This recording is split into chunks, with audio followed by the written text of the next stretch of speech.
Eu tinha 17 anos quando essa história aconteceu, há 3 anos atrás. Eu trabalhava em uma pizzaria antiga, bem na borda da minha cidade. Para dar um contexto, a cidade onde eu estava é uma cidade rica cercada por uma estrada que dá a volta na cidade. Nas redondezas da minha cidade, existem algumas fazendas e estradas principais para onde os trabalhadores mudaram depois que a cidade ficou mais cara 15 anos atrás. Essa pizzaria já existia há 20 anos e atendia principalmente aos trabalhadores.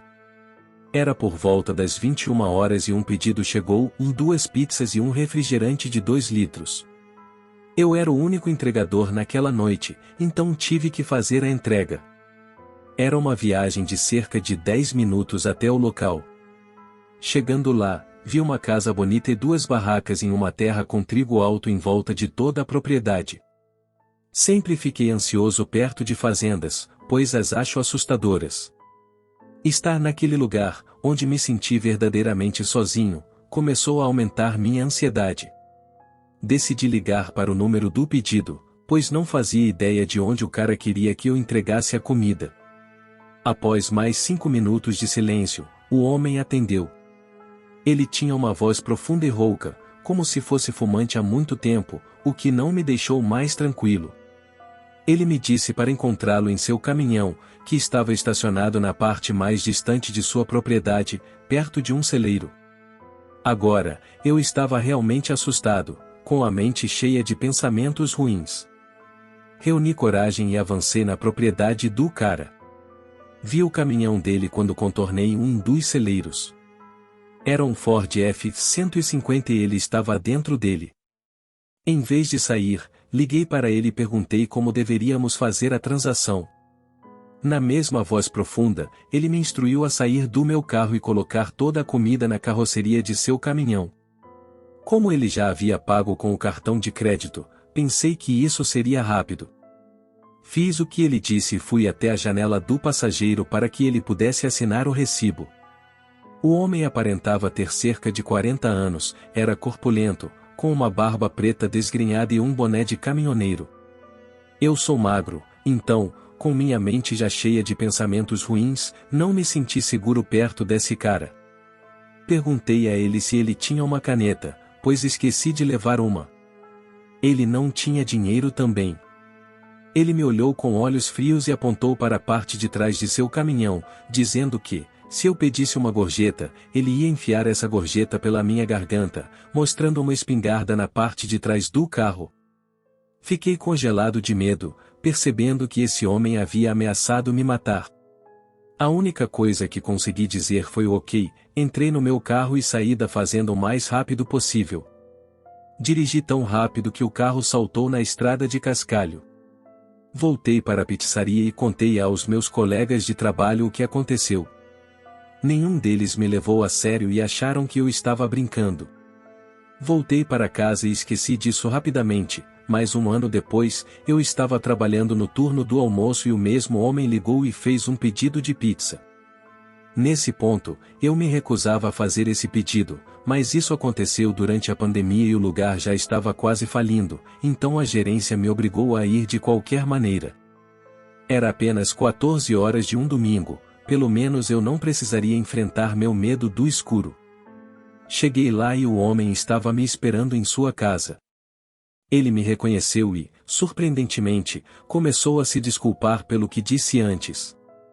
Ele estava tentando justificar, dizendo que tinha acabado de começar um divórcio e estava lidando com suas emoções. Eu só queria que tudo acabasse e ele me deu $60 pelo que aconteceu. Ainda assim, em relação ao homem da fazenda, espero nunca mais encontrá-lo.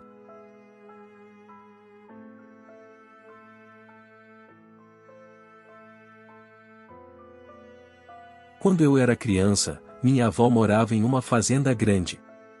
Eu adorava passar o tempo lá porque gostava muito de animais, e fazendas são como um sonho para as crianças. A propriedade dela era vasta, e meu irmão e eu podíamos explorar à vontade, contanto que não saíssemos dos limites e voltássemos antes de escurecer. Certo dia, decidimos seguir um riacho até o final, o que nos fez cruzar a cerca da fazenda e sair do terreno da minha avó. Logo encontramos uma cabana antiga e abandonada, e, por alguma razão, decidimos entrar nela. Talvez tenha sido apenas nossa curiosidade de criança. Ao entrarmos, parecia que tínhamos entrado em uma cabana completamente diferente. Por fora, a cabana estava muito velha e quase desmoronando, mas por dentro, parecia que uma família vivia lá. Havia pratos na mesa, como se tivessem acabado de jantar, e até mesmo cheirava a comida de espaguete. As camas estavam arrumadas perfeitamente, os móveis, embora antigos, estavam em boas condições, o chão e as paredes estavam limpos, sem poeira ou teias de aranha. Não havia sujeira ou cheiro de umidade. O lugar estava quente, como se a família tivesse saído com pressa e deixado todas as suas coisas para trás, e isso não tinha acontecido muito tempo atrás. Corremos de volta para a casa da minha avó, animados para contar a ela sobre nossa descoberta. Depois de uma bronca por termos saído dos limites da propriedade e algumas perguntas curiosas, minha avó quis ver o lugar por si mesma, pois o vizinho mais próximo dela nem chegava perto da área que descrevemos. Então, todos nós partimos para encontrar a cabana. Seguimos o riacho como antes, passamos pela cerca e chegamos ao local onde a cabana estava. No entanto, desta vez, a cabana simplesmente não estava mais lá. Procuramos por 1 hora e não conseguimos encontrá-la. Minha avó finalmente decidiu que era hora de voltar para casa. Ela estava zangada conosco por termos saído da propriedade, mas nunca duvidou da nossa história sobre a cabana. Quando olho para trás, percebo que muitas coisas estranhas aconteceram na fazenda, mas só me dei conta disso quando fiquei mais velho.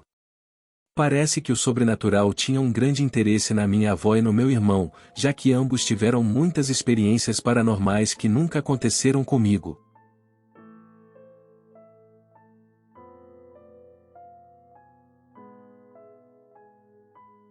Desde o início dos anos 2000, eu desejava ter minha própria fazendinha.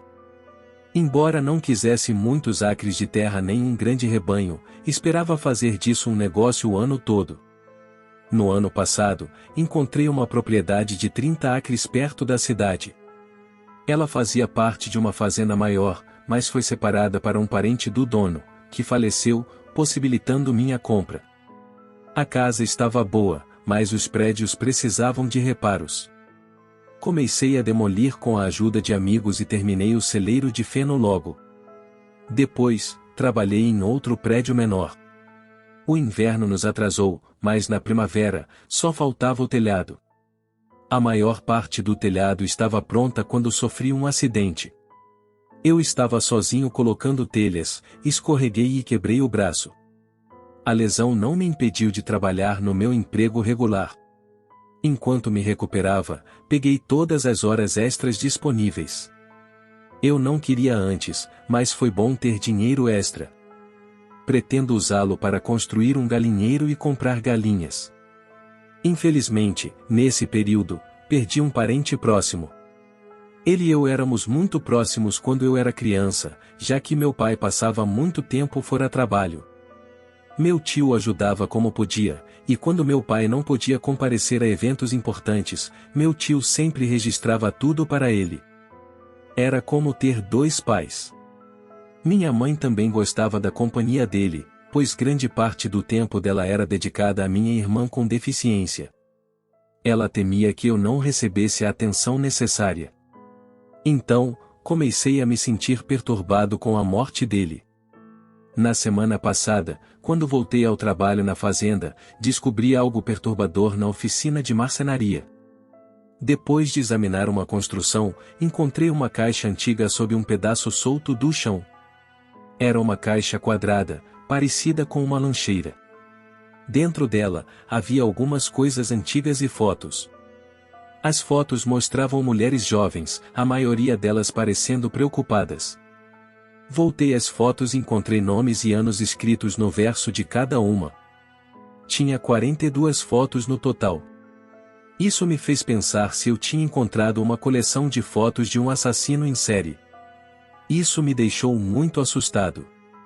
No entanto, minhas pesquisas não encontraram evidências de um assassino ativo na região naquela época. Mesmo assim, é difícil acreditar que 42 mulheres tenham desaparecido sem que ninguém notasse. Estou indeciso se devo levar isso para a polícia. Tive pesadelos sobre o assunto e decidi que vou levar a caixa para a polícia. Só quero voltar à minha vida normal e espero que isso não seja o que estou pensando.